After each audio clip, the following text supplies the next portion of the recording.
Alors comme ça, Renault serait sur le point de lancer la Twingo avec un nouveau modèle 100% électrique prévu pour 2026 et dont il faut qu'on parle parce que bien évidemment, ils nous ont livré des images et il y a pas mal de choses à dire. Juste avant de rentrer dans le vif du sujet et de parler du design de cette nouvelle Twingo, est-ce qu'on peut quand même se pencher 3 secondes sur le fait que les constructeurs sont incapables de créer de la nouveauté? On nous a supprimé le Scénic pour relancer le Scénic en 100% électrique. La Twingo, ils nous ont déjà fait le coup, hein. Elle était partie avec la Twingo 2, on nous avait présenté un concept Twin Run qui était complètement fou pour qu'au final la Twingo 3 soit une voiture franchement pas ouf en termes de conception. Et maintenant, ils nous refont encore le coup alors qu'on nous parle de Renaulution et on nous présente une Twingo qui, très honnêtement en termes de style, au départ j'aimais pas, et plus je regarde les images, plus je suis me dire, ah, c'est vrai qu'elle est mignonne quand même.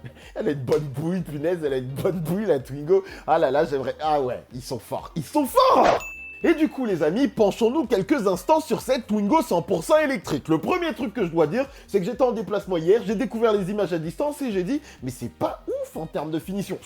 On va aller plus loin, mais c'est mon ressenti, j'étais là et je me suis dit, mais par rapport au concept Renault 5 qui est incroyable et dont on fera un JT dans quelques jours, cette version de Twingo concept qui annonce la version électrique est pas si folle que ça. Déjà, 3 petites secondes pour parler des ambitions de Renault. On nous annonce un véhicule qui commencerait sans subvention, sans bonus écologique à moins de 20 000 euros. Ça, c'est la folie. On nous parle même de 10 kWh aux 100 km de consommation annoncée. Mais ce qui nous intéresse véritablement, c'est que, comme je vous l'avais dit, on commence à rentrer dans des véhicules électriques très compacts. Parce que c'est compact. C'est une petite voiture, c'est une petite citadine.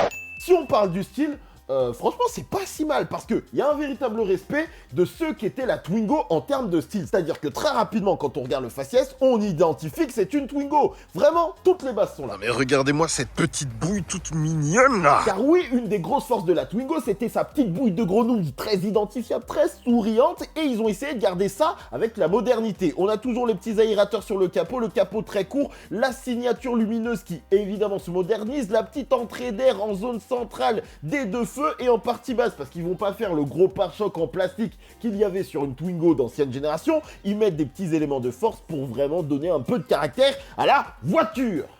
Est-ce que c'est bien ? Sur le profil, un des points forts de la Twingo, c'était que dans une longueur de 3,43 m, ils avaient réussi à faire un véhicule de type monospace qui offrait une tonne de place. On dirait littéralement un Renault Espace en miniature. Et Henri Kiki, regardez-moi, il y a tant d'espace dedans. Et la nouvelle génération garde le profil. Clairement, on l'identifie. On peut noter, concept car, qu'on a des grosses jantes un petit peu modernisées pour le côté néo-rétro. Les points forts, c'est ils ont essayé de garder un petit peu les poignées, même si là, elles sont illuminées, à voir si ça reste sur le modèle de série.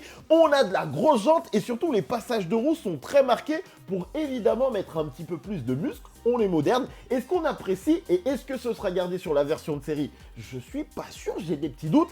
Et aussi en partie basse, ce qui est notable et qui n'était pas du tout présent sur l'ancienne génération, c'est ce côté très marqué du bas de caisse pour venir pincer un peu la taille de la voiture comme on l'a aussi vu sur la Renault 5. Le point qui m'embête un petit peu plus, c'est à l'arrière, notamment avec cette grosse protubérance là autour de la vitre et ce travail de creux. On a même une aile arrière qui est très marquée par rapport aux générations à la première Twingo qui elle était vraiment assez lisse, assez ronde, et là ils viennent mettre un petit peu de force qui n'était pas l'identité de la Twingo. Je suis chafouin, oui je suis chafouin. Car sérieusement, regardez ce que ça donne. Là j'identifie pas trop la Twingo. Heureusement qu'il y a la petite signature lumineuse modernisée, parce que cette vitre là, j'apprécie pas comment elle sort comme un champignon. Je suppose que le but c'est de mettre en lumière le fait qu'on a une grosse visibilité sur la voiture. La vitre a l'air vraiment imposante. D'ailleurs on peut noter qu'il y a également un vitrage sur le toit comme sur la première génération, très bon point. Et la partie basse, le pare-choc, est peut-être mise en valeur par ces petits bouts de plastique. D'ailleurs, je viens de me rendre compte d'un truc assez marrant. Est-ce qu'on dirait pas un petit peu un hommage au popotin du Fiat Multipla? Sérieux, regardez, il y a une petite proximité. Vraiment, jetez un œil. J'aime pas trop le popotin. Il faut qu'on la voie. Il faudrait qu'on la voie en vrai, mais je crois que c'est pas possible. La vraie question que j'aimerais vous poser, c'est est-ce que ce concept de Twingo vous parle? Parce qu'il faut le dire, il a une bonne bouille. Peut-être, il faut aussi le noter, que c'est un peu relou ce côté, on prend des trucs dans notre panier d'antan et on recycle, et on recycle, et on recycle, et puis on jette, et puis on recycle. Ça peut être un peu relou, mais reconnaissons quand même que sur la face avant, arrière, à voir. C'est franchement intéressant. Il est temps qu'on arrête les tanks électriques qui font 2 tonnes, parce que c'est pas du tout logique. Peut-être que ça n'émet pas de CO2, mais c'est trop lourd, ça ne sert à rien. On est majoritairement seul dans nos voitures beaucoup trop souvent. Revenons à des trucs plus réalistes, et visiblement les constructeurs français s'y mettent, et même les constructeurs européens s'y mettent, et en plus ça va faire de la concurrence. Les prix, on espère, vont être tirés vers le bas, et donc en soi, cette Twingo est une bonne nouvelle pour tous ces éléments-là. Et alors, le point intéressant sur cette présentation, c'est qu'il faut comprendre que la Twingo, c'est le gros nuage qui permettait de mettre la visibilité sur le groupe Ampère qui va construire les véhicules électriques de Renault. Mais en réalité, il y avait des informations de ouf dans la présentation, notamment le fait que d'après eux, d'ici 2027, leur but c'est d'arriver à la parité de prix entre la Twingo, d'arriver à la parité de prix entre un véhicule thermique et un véhicule électrique. Et là, ça commence à devenir intéressant pour les clients.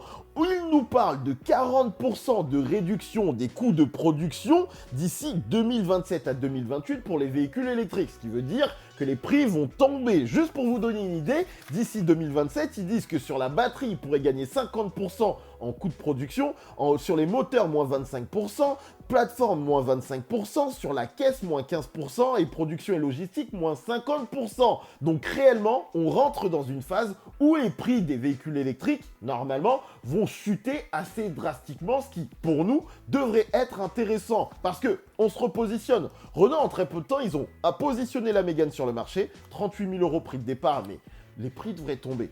Scénic est sur le point d'arriver, Renault 5 arrive l'année prochaine, Renault 4 arrive on sait pas quand, 2026 on a cette fameuse Twingo, et sérieusement, parce qu'il faut juste replacer ça, là on rigole etc. sur le design, mais sur le papier, avec le fait que ce soit un véhicule électrique, si Renault joue le jeu, pas comme sur le Scénic, et qu'il profite d'une plateforme électrique pour optimiser l'espace d'une Twingo, comme on l'avait sur la première génération de Twingo, qui encore aujourd'hui est une dinguerie, potentiellement ça peut être une citadine qui peut tout exploser sur le marché, parce que tu auras plein d'espace, tu auras un moteur électrique qui va t'offrir une polyvalence, une aisance à l'usage qui est ultra agréable pour un prix annoncé en prix de départ à moins de 20 000 €. Et l'autre paramètre alors à ce moment-là que tu te poses, c'est si Renault commence à moins de 20 000 €, c'est comment chez Dacia? On va avoir une Dacia à 12 000 balles en électrique? Et là, c'est le client qui gagnerait encore une fois, parce qu'il y a vraiment des choses qui vont s'accélérer dans ce domaine. L'essai de la MG4 arrive très bientôt et vous verrez qu'en électrique, honnêtement, il y a des points à gagner pour l'utilisateur en termes d'automobile. Même si certains sont tristes, l'électrique apporte de vrais atouts dans la conduite de tous les jours, dans l'usage quotidien d'une voiture sans trop se poser de questions. Bref les amis, on est sur une fin de JT, j'espère qu'il vous a plu. Il va falloir qu'on essaye une Twingo. Clairement, il est temps, ça fait longtemps que j'ai envie de le faire, mais il va falloir qu'on le fasse. C'est trop mignon, c'est trop incroyable comme véhicule, encore aujourd'hui. Donc on se penchera sur la Twingo, qui a 30 ans je crois, c'est ça? On a fêté les 30 ans de la Twingo. Bref, des bisous, à très bientôt. Restez dans le coin, cette fin de mois devrait être assez intense.